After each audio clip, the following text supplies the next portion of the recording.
குலசேகரன்பட்டினத்திலிருந்து 2027ஆம் ஆண்டு பிப்ரவரி அல்லது மார்ச் மாதத்தில் ராக்கெட் ஏவப்படும் என்று இஸ்ரோ தலைவர் வி நாராயணன் புதிய தலைமுறைக்கு பேட்டியளித்திருக்கிறார்.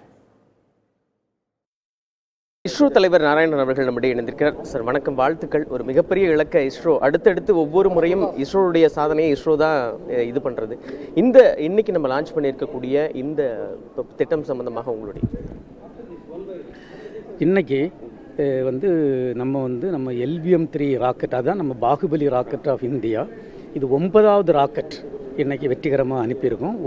இதுவரை செய்த 9 ராக்கெட்டுகளும் வெற்றியாட்டு போயிருக்கு.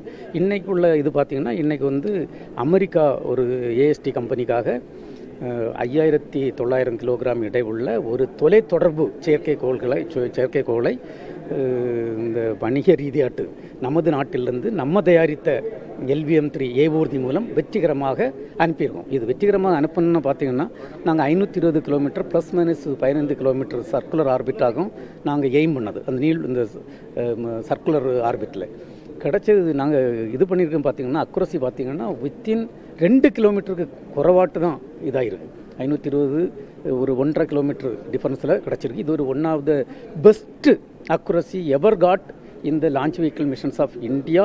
Also I can say other countries. 26 plan மட்டும் நம்ம இஸ்ரோ, அது அந்த ககன்யான் 2026 ஆட்கள் இல்லாமல் அனுப்பக்கூடிய மிஷன்ஸ் நாங்கள் பிளான் பண்ணுறோம். அதுக்குள்ள இல்லை ஆராய்ச்சிகளும் இல்லை இதுவும் நடந்துட்டுருக்கு.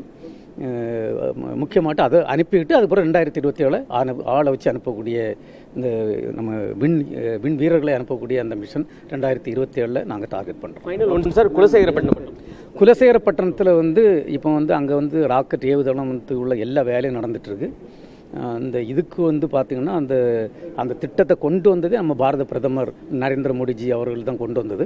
அவங்க கொண்டு வந்து பிறகு அங்கே 2500 ஏக்கர் நிலம் பார்த்திங்கன்னா தமிழ்நாடு அரசு அவங்க தந்திருக்காங்க. இந்த நேரத்தில் நான் பாரத பிரதமருக்கும் நமது தமிழக அரசுக்கும் நன்றி சொல்ல கடமைப்பட்டிருக்கேன்.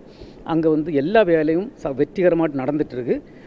நம்ம திட்டமிட்டபடி 2027 பிப்ரவரி மார்ச் அந்த காலகட்டத்தில் அங்கிருந்து ராக்கெட்டுகள் ஏவப்படும். உங்களுடைய விரிவான பதில்களுக்கு நன்றி சார்.